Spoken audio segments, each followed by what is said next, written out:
One of the first things you'll realize when it comes to the brain, we have the left hemisphere and the right hemisphere. We have hills and valleys, which are on the outer portion here. The hills are called gyri. If I'm talking about just one hill, it would be gyrus. If I'm talking about more than one hill, it would be gyri. And then we also have these indentations, or these little grooves. These grooves are called sulci. Just think of if you're sulking, you're down, so that's a groove. Singular would be sulcus, plural would be sulci. All right, so we've got these grooves here. We have 3 main portions to the brain. The largest portion includes this entire portion here. This is called the cerebrum. The cerebrum. This here is the cerebellum, which actually translates to little brain, interestingly enough. This whole thing is considered the brainstem, but the brainstem has 3 separate parts that I want you to know. So let's just go through that since I'm pointing at it. The brainstem includes the midbrain, which is going to be the structures here. Where I have this bump, this portion of the brainstem is called the pons. The pons. Inferior to the pons is the medulla or medulla oblongata. All right, so the pons and the medulla oblongata. We also have what are called fissures in the brain. So we have the grooves, but we have some really deep grooves, for example, here. So this is called the great longitudinal fissure. The great longitudinal fissure. Now, the great longitudinal fissure is what is going to separate the left hemisphere from the right hemisphere. If we go to the side, then we see another deep groove here. This is called the lateral fissure or Sylvian fissure. Lateral or Sylvian fissure. From this view, I just want to point out 2 portions of the brainstem in this view. So this portion here is the pons, from here to here. Below the pons is the medulla or medulla oblongata. Let's look at some of these outer structures and lobes before we peel this guy apart. Right here, this is actually called the central sulcus. The central sulcus. And it's at number 5 with a little arrow. Central sulcus. The central sulcus is going to separate the frontal lobe from the parietal lobe. In this model, from here all the way forward would be the frontal lobe. The frontal lobe. Interestingly, this model puts it here for the number. So if you look at this number, it says frontal lobe, but it's actually all of this. So I could point anywhere here for frontal lobe. In the frontal lobe, this is really our higher level thinking, being able to plan things out in your mind, being able to see the consequences of one's actions, higher intelligence. For the parietal lobe, it actually has it labeled on the model here as number 2, but the parietal lobe is going to be from the central sulcus all the way back to about yay. The parietal lobe, this is your internal GPS or coordinate system. It also has your sensations are here. This is that central sulcus, that number 5, the central sulcus. Now, I have a gyrus at 6 and one at 7. 6 is the precentral, because it's coming before the central sulcus. Okay, the precentral gyrus and the postcentral gyrus. The precentral gyrus is the primary motor cortex. The primary motor cortex is here. At number 7, which is part of the parietal lobe, you might remember, this is the postcentral sulcus. also known as the primary somatosensory cortex. Primary somatosensory cortex. On the side, where it says number 4, this is the temporal lobe. The temporal lobe. This does some memory processing and auditory processing. Now in the back, here it says 3, and that is indicating the occipital lobe, but the occipital lobe is actually going to be from here to here. Okay. So the occipital lobe processes visual information and is located in the back of the brain. So you do have eyes in the back of your head. A couple structures you need to know about the base of the brain. Roman numeral 1 is cranial nerve 1. That is the olfactory nerve. Think about an olfactory that smells. This is your sense of smell or olfaction. So the olfactory nerve is cranial nerve 1.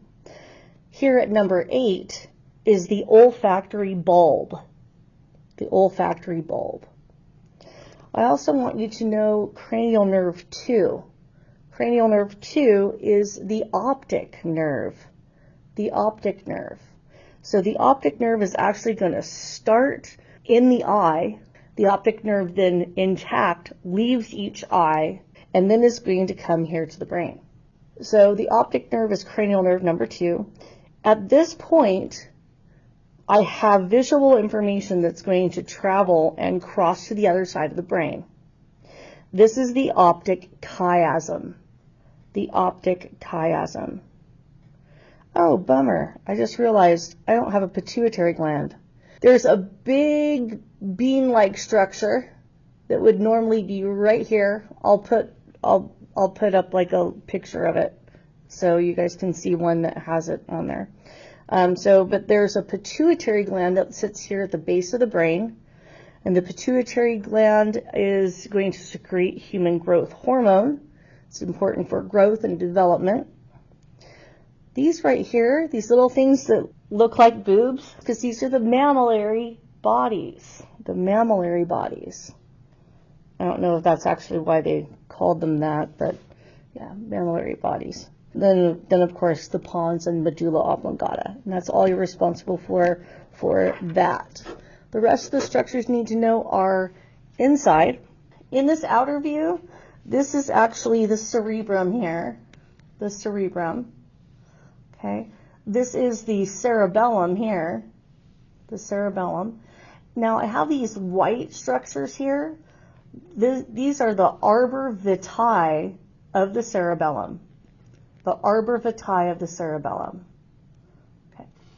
I think first, let's go over the ventricles. If I point here and I ask for the ventricles specifically, then I'm looking for the lateral ventricles, because I have the lateral ventricles. I have one on the right, one on the left, and they lie right here.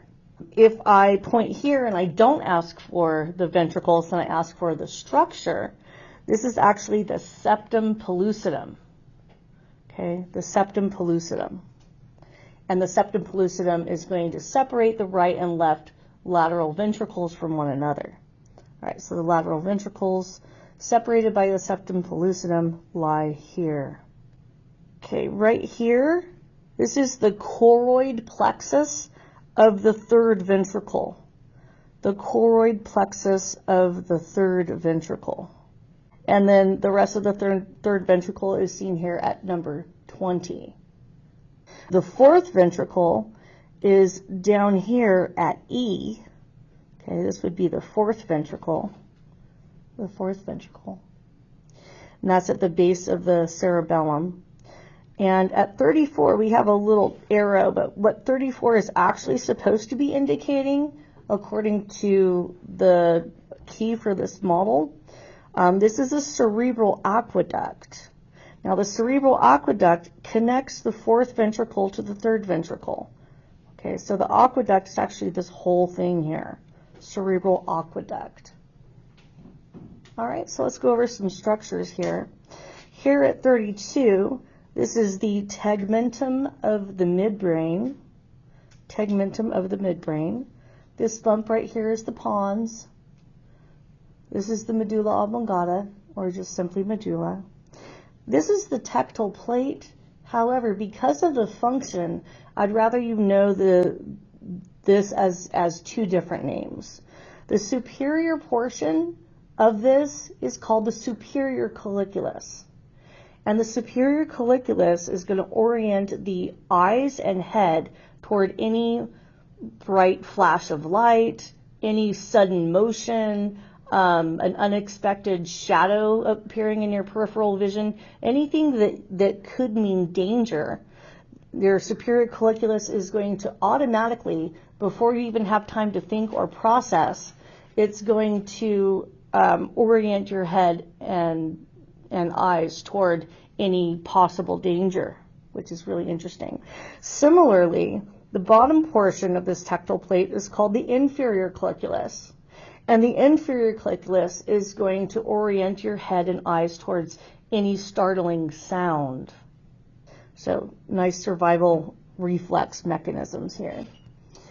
This is a mammillary body right here at number 24. The pineal gland or pineal gland at number 23, what this does is this is going to secrete melatonin based on the light and dark patterns that you're seeing.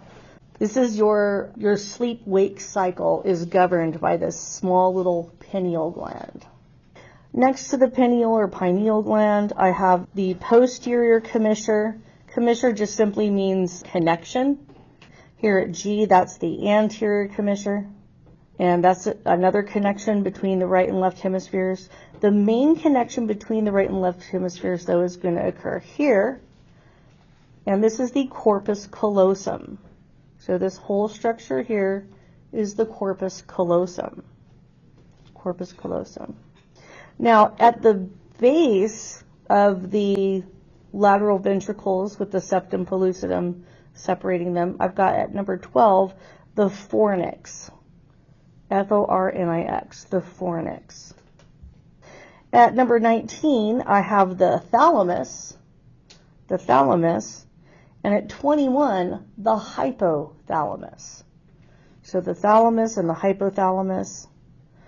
And what connects the two is here at number 22. This is the interthalamic adhesion.